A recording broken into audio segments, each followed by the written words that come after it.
So welcome back, everybody. So this is James Hanslick, and he is with Clean Gulf Associates. And Monica's pulling this up. And he's going to be talking a little bit about remote sensing. Just to kind of give everybody some background for me, I spent 25 years in the Coast Guard. Retired in 2011. I've worked with Clean Gulf Associates since that period of time. My background was oil spill response, chemical spill response. I was the operations officer here at the Gulf Strike Team in Mobile at one point, the deputy commander at the National Strike Force Coordination Center in Elizabeth City. And most recently in my Coast Guard career, I worked for Admiral Landry at Robert, Louisiana at the Area Command. I was also the incident commander for a period of time in Homa. And then the FOSC for the spill in March through May 2011 before I retired. So I've kind of run the gamut as far as the deep water thing went. So I'm going to kind of give you an overview for remote sensing. I'm going to concentrate on vessels, and there's also an aircraft part of it. It just depends on how much time I have. So I'm going to kind of go through these fairly quickly so you can get a good taste of it. There's a lot of pictures. I prefer pictures because I'm more visual. So, okay. I have my clicker and it works. Yes. All right. Here we go. This was brought up when we had our discussion. Oil spreads on the surface in two dimensions. It's not evenly distributed. It's not just one little blob that sits on the surface. Breaks up into patches. The chemistry changes. It can emulsify, etc. And then what we do with remote sensing is detect, evaluate, and respond. So that's the big thing. These are some of the on-water environments that you could respond to. Okay, there we go. Offshore, nearshore, and inshore. Different types of remote sensings for those different types of areas, mainly because of the restrictions with if you're using aircraft, or if you're using drones, or if you're using vessels. Some areas you won't be able to get access to.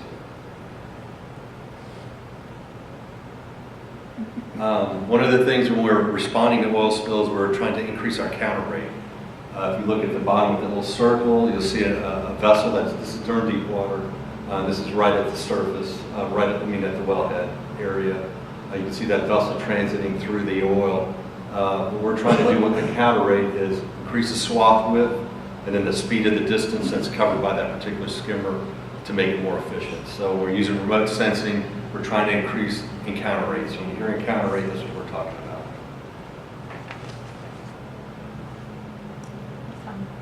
All right, so why use it? What we use it for is tactical spill information. We're trying to get information to the skimming vessels on the surface to tell them where to go and where to skim the oil.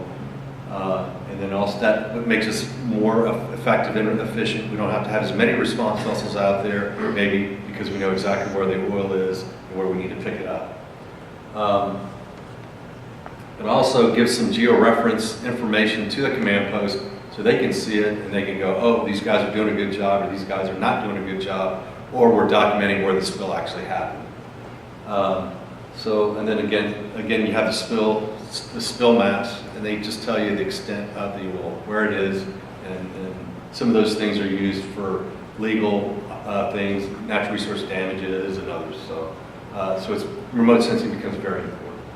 So there's two types of sensors that we typically deal with. You have active remote sensing. That's typically the sensor pushes out some type of energy, and it's bounced off that item or whatever, and it's taken back, and it kind of gives that sensor a reading, and that's interpreted by software and other things to tell you what's actually going on. Passive remote sensing is whatever you're looking at throws off the energy and it absorbs that energy in some way or measures that energy in some way and puts it in a nice little package where you can actually observe it. Okay. Types of what we call types of remote sensing. You have three tiers. You have vessel asset type of remote sensing. That's typically mounted on a vessel. You also have Tier 2, and that's typically like a drone or an aerostat. It gives you a wider area of coverage, but not a large area of coverage, mainly to direct your vessels to respond. And then you also have tier 3, which is aircraft or satellite, that gives you the large picture, or maybe give you some tactical information depending on how fast you get the information to tell you where to go and to skim oil.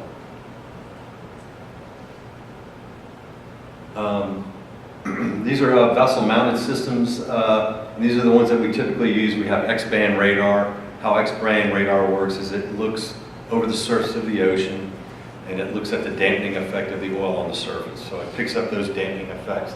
Now, there are other things that create dampening effects on the surface. So when we're looking at an Xband radar image, it could be oil, it may not be oil. That's something that we have to go check out. So, and typically cameras are either IR or they're just digital images.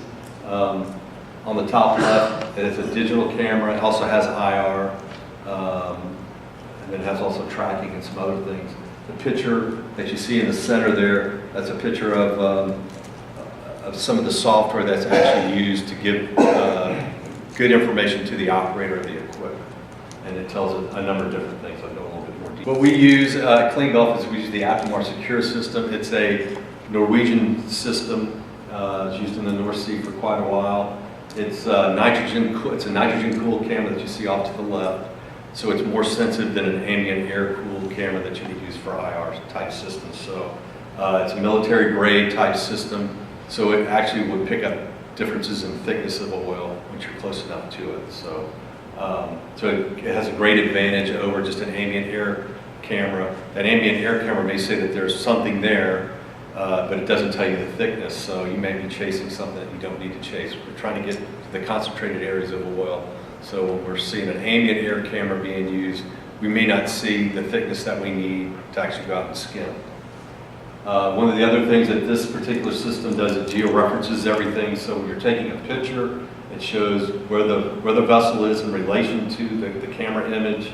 And when we take snapshots, it also tells the actual area where they are. So if you were going to take that information, you were going to put it on the GIS, you would actually know where that picture was actually taken.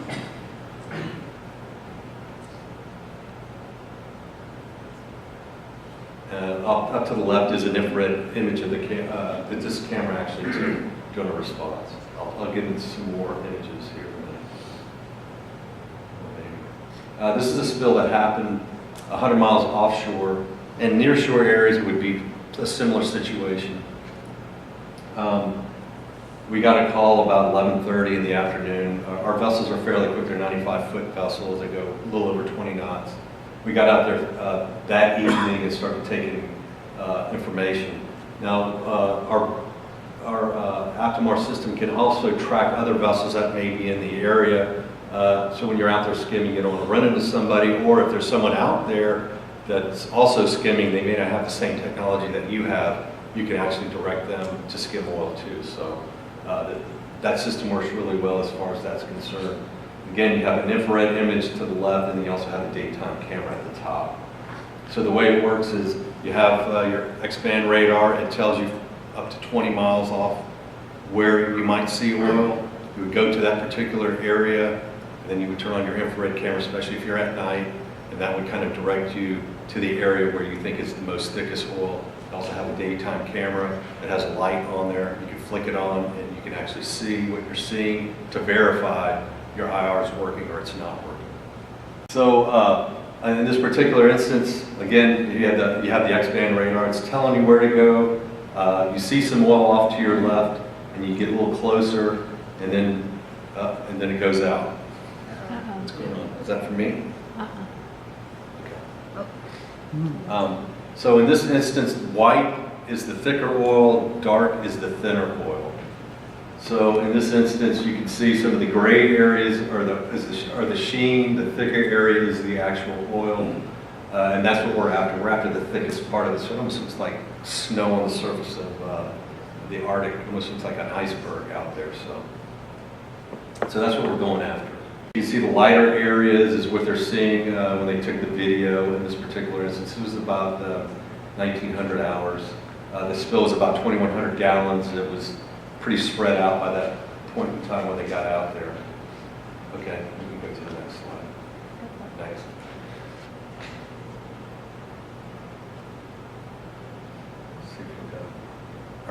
So this is what it actually looked like on the surface during the day. So this is our 95-footer on the top and on the bottom. You can see the darker patches of oil right in front of the vessel, and on the top, right down the line. He hit the line and he's going to town. So and that's without aerial observation. At this particular one, they were already out there skimming. He took a picture of them actually skimming. So the system works as we thought it would be advertised. So we're fairly happy with it. So it kind of gives you an idea of some of the IR systems that are out there. Let's see what goes on after this. It also helps us with platform fires and other things. In this instance, there was a fire on a platform. We sent our vessel out there in the middle of the night to go take some video pictures. There may have been a spill associated with it. In this instance, there wasn't. The difference between having an IR system and before MC 252, we would have to wait to daylight hours to actually skim. Now we can skim at night. This is a video. It's kind of broken up because it's going over the airwaves. You can see that little bright area. That's where the fire was. It was a generator that was on fire. The good thing with these cameras is when it's not zoomed out, it's gyro stabilized, so you don't see a lot of movement. Once you zoom in, though, it's amplified. So any movement on the vessel is amplified. So okay. At this point, the fire was raging going pretty well at this particular point in time. We had some salvage assets that came out, and they actually put the fire out. And we got some video of them actually spraying water on the fire. It's not playing as well as it does in real life, but it's really cool. Kind of gives you an idea. This is how it would actually work if you were trying to stream it from offshore. Okay, that's what it would look like.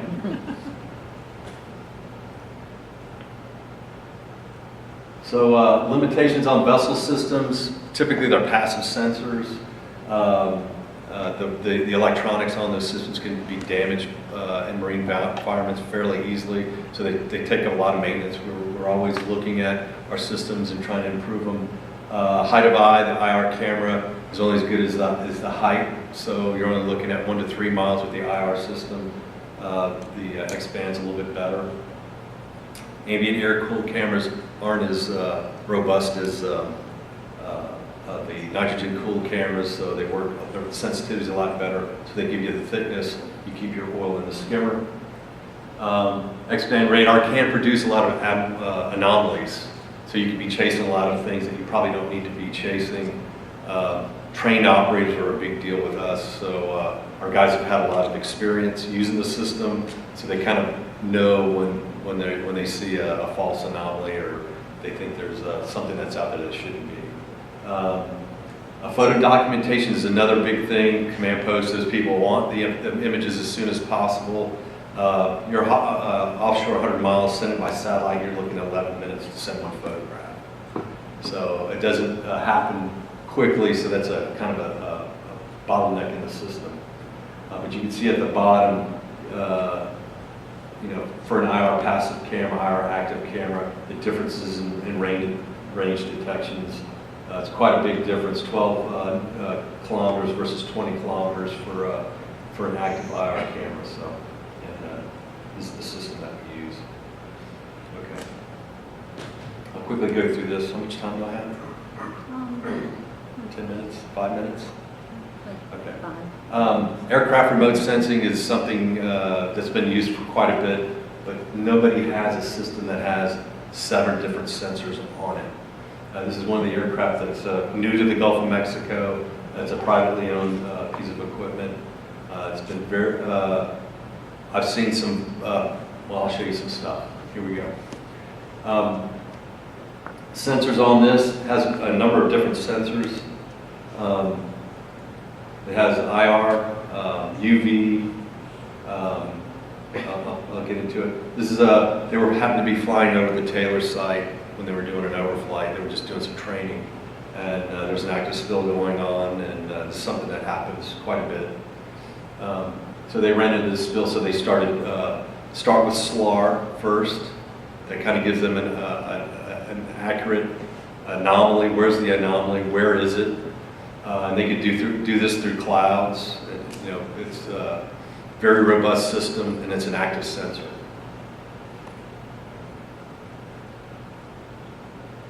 This is actual spill. I'll talk about the laser floral sensor. It actually tells you the thickness and the oil type. The oil type is very important because you could be going out there to look at a platform, and if it's diesel, it's probably not from the platform, it's probably something else. Typically they have crude oil that comes from platforms, but on occasion you can have diesel still, but typically you'll see a light crude, so if there's an incident out there from a platform, you're looking for crude, you're not looking for diesel. So it's very important to have something like that. It also has a visual camera on there, digital camera, so they can actually take photos of what they're looking at while they're out there. So they get the visual on it, and then they start running the passes with the different sensors that they have.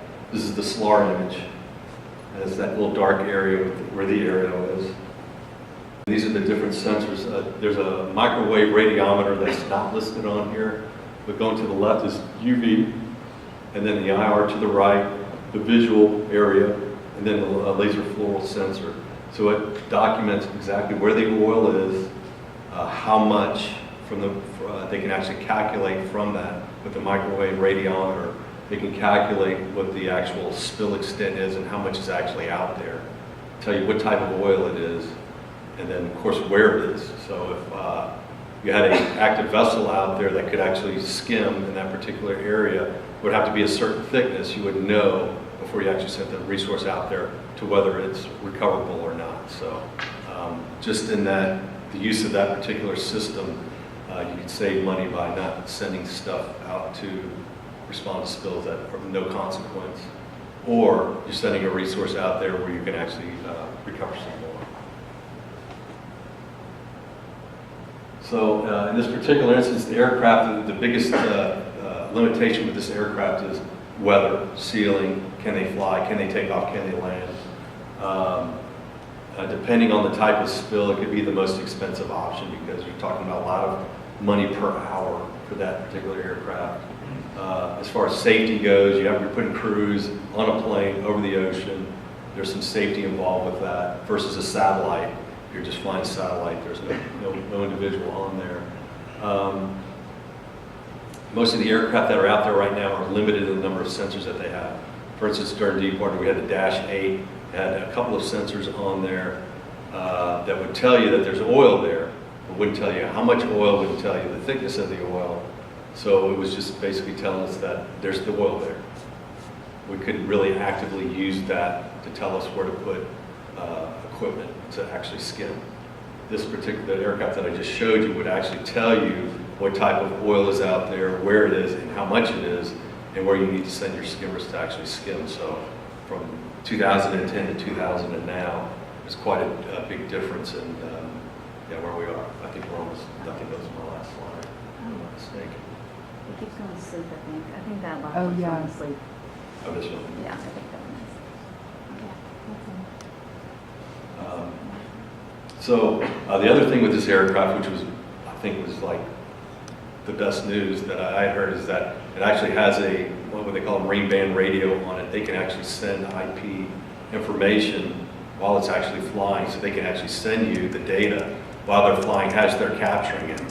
So with just a minimal processing time, they can send you that, or if you're out there on a vessel and you're skimming, they can send it to you via satellite, so you would actually get the information that you need to actually skim. So as far as a oil spill response thing, I would say this aircraft is kind of a game changer in that way, in the way that the IR system is a game changer, that you can skim at night, whereas typically would send a skimmer out until the first light, because you send them out there, they're not going to know where to skim the oil. So now it doesn't matter what time it happens, you can send the vessel out at any time. So those are the two kind of big things that has happened, as far as remote sensing goes over the last 5, 6, 7 years. So.